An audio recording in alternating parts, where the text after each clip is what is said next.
আচ্ছা স্টুডেন্টস দেখে নাও, এটা হচ্ছে আমাদের এই লাস্ট যে সিলেবাসটা চলে গেল তাতে এই সেই মানে সিলেবাসের শেষ উচ্চ মাধ্যমিক পরীক্ষা 70 নম্বরের। এরপরে তো সব 35 নম্বরে আমাদের ভাগ হয়ে গেছে। তা এটা সমাধানটা একটু দেখে নাও, আমার একটু দেরি হয়ে গেল, তোমরা দেখে নাও। আচ্ছা সবচেয়ে প্রথমে আমি এমসিকিউগুলো করে দিচ্ছি। দেখো প্রথম এমসিকিউটার অ্যান্সারটা দেখো যে সিলিকন থেকে এনে প্রকৃতির অপদ্রব্য পাওয়া যায়, তার যোজ্যতা হবে 5। গ্যালভানিক কোজক স্বতঃস্ফূর্ত তখন ডেল্টা জি লেস দেন 0। নিচের কোন প্রক্রিয়ায় ক্লোরাইড বিশুদ্ধ করা হয়? ঝিল্লি বিশ্লেষণ। আচ্ছা, প্রদত্ত অ্যাসিডগুলির মধ্যে কোনটি আম্লতা সর্বাধিক? HClO4 perchloric acid. আচ্ছা, নিচের কোনটি অ্যাক্টিনয়েড শ্রেণীর অন্তর্গত নয়? সামারিয়াম। আচ্ছা, তারপরে দেখো এখানে এই যে NiCO4 নিকেল ইলেকট্রন বিন্যাসের জারণ স্তরটা কি? এই যে সিটা আনসার হবে। নিচে কোনটি ডিডিটি? এই যে ডিটা হচ্ছে ডিডিটি। আর এই যে CH3CHOH IUPAC নামটা হচ্ছে 2-মিথক্সিপ্রোপেন। আচ্ছা, টলেন্স বিকারকটি হলো অ্যামোনিয়াকাল সিলভার নাইট্রেট। আর এখানে যেটা দেওয়া আছে এই বিক্রিয়াটার অ্যান্সারটা হবে বি, দেখে নাও। তারপর নিচের কোন ক্ষারকটিতে আরএনএ থাকে না? সেটা হচ্ছে থাইমিন। আর রাবারের ভালকানাইজেশনে রাবারকে করে তোলে হচ্ছে কঠিন। নিচের কোন ওষুধটি জ্বর কমাতে সাহায্য করে? দেখবে অ্যান্টিপাইরেটিক টাইপের ওষুধগুলো। আর ইনসুলিন হচ্ছে এক ধরনের হরমোন। আচ্ছা, এবার দেখো কিছু কিছু কোশ্চেনের এবারে বাকি যে উত্তরগুলো খুব ভীষণ কমন এবং মানে লাস্ট 10 ইয়ার্সের তোলা কোশ্চেন থেকেই ম্যাক্সিমাম দিয়েছে। মোলার পরিবাহিতা এসআই একক এসিমেন মিটার স্কোয়ার পার মোল। আপেক্ষিক পরিবাহিতা মোলার পরিবাহিতা সম্পর্কে যে দেখে দিয়ে দিয়েছি, তোমরা দেখতেই পাচ্ছ। এটা তোমার জানা জিনিস, সিটা গাঢ়ত্ব, এমটা হচ্ছে মোলারিটি। মাখন দুধের মধ্যে কোনটি জলে তেলে? জলের তেলে হচ্ছে দুধ, আর তেলে জলে হচ্ছে মাখন। সন্ধিগত মৌলগুলি রঙিন হয় কারণ ডি ট্রানজিশন করতে পারে। সন্ধিগত মৌলগুলি জটিল যৌগ করতে অধিক প্রবণতা প্রমাণ করে কারণ হচ্ছে ডি কক্ষগুলো যেটা ভাঙন হয় এবং তাতে যে ক্রিস্টাল ফিল্ড স্টেবিলাইজেশন এনার্জির জন্য তাদের সুস্থিরতা পায়। প্যাকেটজাত খাদ্য সংরক্ষণের উদ্দেশ্য কি? এতে তোমার ব্যাকটেরিয়া চলে আসতে পারে, যেন সংরক্ষণ যোগ করা হয়। আচ্ছা, এরপর চলে আসছি বড় প্রশ্নগুলোতেই। কিছু সম্ভব যতটা সম্ভব সংক্ষেপে আমি তোমাদের করে দিই। জলে ইউরিয়া যোগ করলে হিমাঙ্ক কমে যায় কেন? কারণ ইউরিয়া হলো জলে অনুদ্বায়ী যৌগ, ফলে জলে যোগ করলে বাষ্পচাপের অবনমন ঘটে, তারপরে টিএফটা ওই T0F এর চেয়ে কমে যায়। অ্যাজিওট্রপ কি? দুটো যৌগকে এমনভাবে মিশ্রিত করতে হবে যেন তাদের বেশিরভাগ আর একই সঙ্গে পাতিত হয়। উদাহরণ হচ্ছে 95.6% জল আর 4.4% ইথানল। মানে একটা নির্দিষ্ট উষ্ণতায় তারা উত্তপ্ত করলে পাতিত হবে। আচ্ছা, নদীর জলের বদ্বীপ বহন, এটা খুবই সহজ প্রশ্ন, এটা লিখিনি আর বেশি। এটা তোমরা জানো যে বস্তির যে লবণগুলো থাকে তারপরে যে কোলয়েডগুলো আসে সেটা তঞ্চিত হয়, তাই তো? সেই ঋণাত্মক যে বড় বড় কণাগুলোকে নিয়ে আসে, এটা তঞ্চনটা আমি আর লিখিনি শব্দটা, এখানে তোমাদের লিখে দিচ্ছি। ঋণাত্মক যে তঞ্চনের যে ফলটা, ওই তঞ্চনটাকে মেনলি ব্যাখ্যা করতে হবে এখানে। যারা লিখে তারা ফুল মার্কসই পাবে।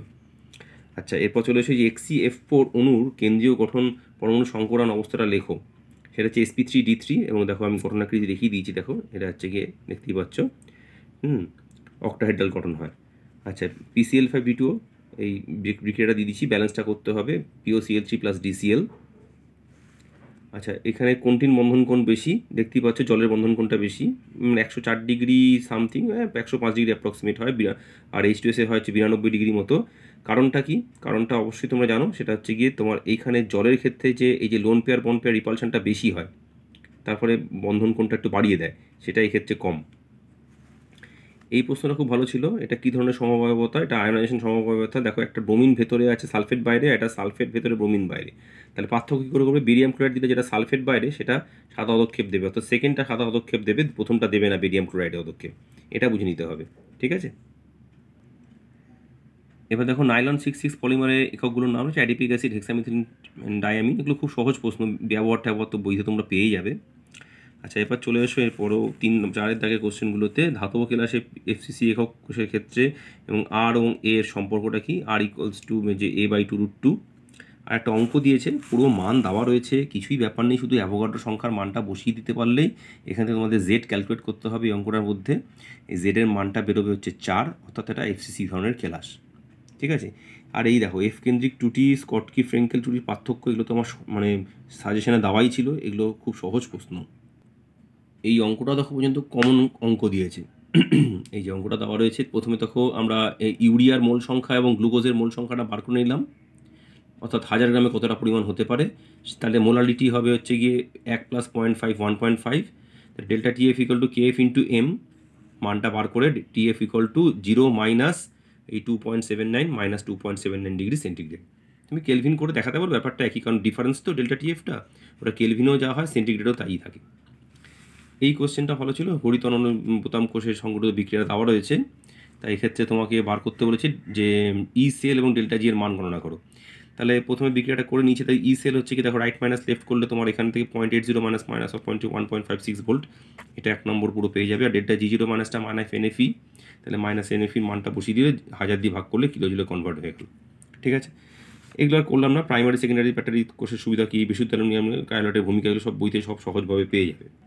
খনিজ ধাতু মৌলের পার্থক্য, গাড়িকরণের ফেনাবাসনের প্রক্রিয়া, এগুলো সব একদম কপার ম্যাট থেকে কপার নিষ্কাশন, এগুলো ডাইরেক্ট বইয়ের কোশ্চেন, এগুলো দেখার কিছুই দেখার নেই। আচ্ছা, ক্রোমিয়াম প্লাস 3 আয়নে ভ্রামক, দেখো ক্রোমিয়াম প্লাস 3 হচ্ছে কি এই তো তোমার আর্গন 3d3, তারা 3টে ইলেকট্রন থাকে যেটা কিন্তু আনপেয়ার্ড কন্ডিশনে, তাহলে √n × n+2 যদি মানটা বসিয়ে দিই √15 3.87 বোর ম্যাগনেটন। আচ্ছা, এরপর চলে এসো ক্লোরোবেনজিন বেঞ্জাইল ক্লোরাইডের মধ্যে কোনটি জলীয় দ্রবণে আদ্যশিষ্ট হয়। এটা খুব সহজ প্রশ্ন ছিল, তবু বলে দিই, এটা এখানে বেঞ্জিনটা অ্যাকচুয়ালি ক্লোরো হিসেবে থাকে, ক্লোরাইড নয়। তা এটা হচ্ছে বেঞ্জাইল ক্লোরাইড, তাহলে বেঞ্জাইল ক্লোরাইডটা আদ্যশোষণ হবে, কারণ এখানে যে সিসিএল বন্ধনটা ইলেকট্রনগুলো ডিলোকারিজড হিসেবে থাকে, তাই সুতরাং এটা কখনোই আদ্যবিশ্লেষিত হবে না। SN1 কোনটা দ্রুত দেবে, এটা স্টেবল কার্বোকার্বন ফর্ম করে, টার্সিয়ারি যৌগ, তাই না, 3rd ডিগ্রি, এই 3rd ডিগ্রি টার্সিয়ারি বলে স্টেবল কার্বোকার্বন ফর্ম করবে, এটা SN1 দেবে। সব একদম কমন প্রশ্ন, দেখো খুবই কমন প্রশ্ন দিয়েছে একদম। SN2 বিক্রিয়াটিতে গঠন সংকেত লেখো।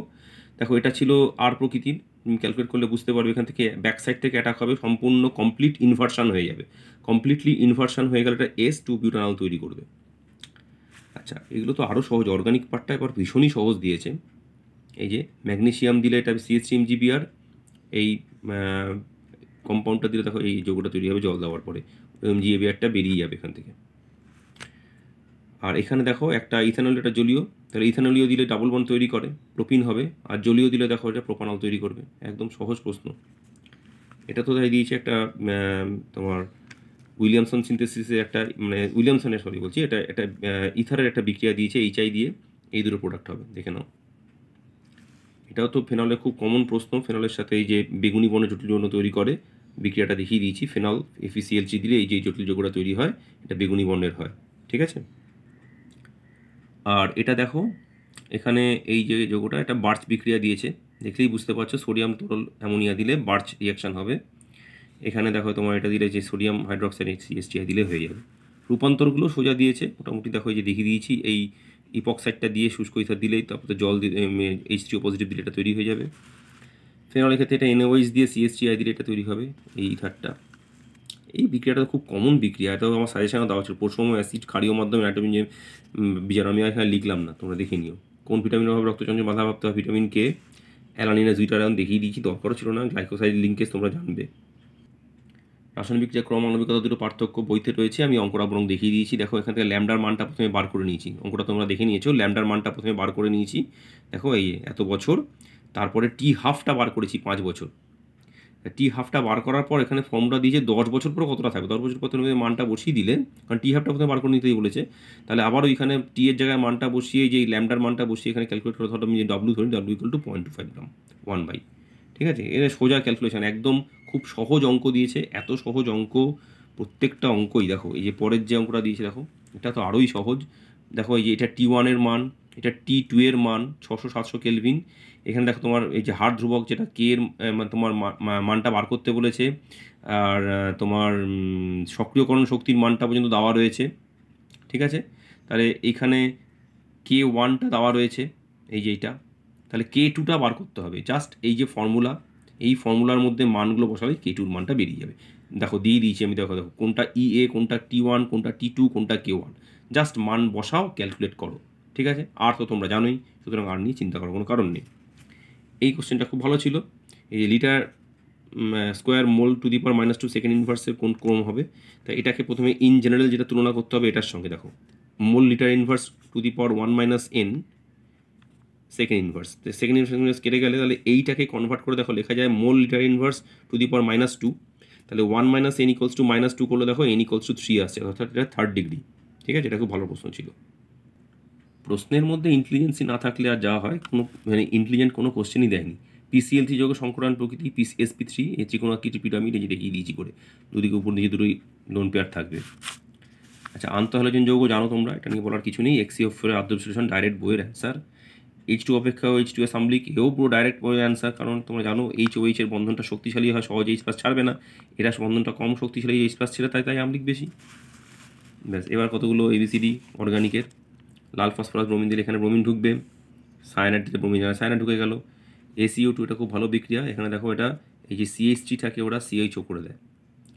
এরপরে দেখো জলীয় এনএইচ দিলে একটা অ্যালকোহল একটা অ্যাসিড দুটোই তৈরি হয়, কারণ এটাতে এস্টার ছিল, এস্টারের আদ্র বিশ্লেষণ হয়েছে। এখন ডি ওরা একটা দিয়েছে, তুমি দুটো লিখলে যে কোনো একটা লিখলেই নাম্বার পাবে। আচ্ছা, এই টলুইনে ক্ষারীয় কেমনোফোর দিলে বেঞ্জয়িক অ্যাসিড তৈরি হয়। আচ্ছা, বেঞ্জালডিহাইডে গাঢ় নাইট্রিক সালফিউরিক অ্যাসিড দিলে মেটা পজিশনের নাইট্রো গ্রুপ ঢুকবে, কারণ এটা তো মেটা ওরিয়েন্টিং। বেঞ্জয়িক অ্যাসিড SOCl2 দিলে COCl হবে। আচ্ছা, এই বিক্রিয়াটা দেখো, এটাতে তোমার CH3CH তৈরি হবে। এই বিক্রিয়াটা খুব ভালো বিক্রিয়া ছিল, এটাতে তোমার সায়ানাইড ঢুকবে। আচ্ছা, এটাতে তোমার দুটো OH ঢুকে গিয়ে আলটিমেটলি বেঞ্জালডিহাইড তৈরি করবে। আচ্ছা, এরপরে পরিবর্তন বেঞ্জালডিহাইড সিনামিক অ্যাসিড, এগুলো বইতে করা আছে, আমি আর করলাম না, তোমরা দেখে নিতে পারবে। অ্যাসিডিক অ্যাসিড থেকে অ্যাসিডাইড দেখিয়ে দিয়েছি, এই যে PCl5 দিলে তারপরে প্যারাডিয়াম বেরিয়াম সালফেট দিলেই হয়ে যাবে। ঠিক আছে, আর গাটারম্যান কচ, উলফ কৃষ্ণার এসব বিক্রিয়াগুলো বেঞ্জিক স্যালিসাইলিক অ্যাসিডের পার্থক্য, এগুলো খুব সহজ, তোমরা একটু ভালো করে দেখে নিও, তাহলে এবছর উচ্চ মাধ্যমিকটা সম্পূর্ণ সলভ করে দিলাম।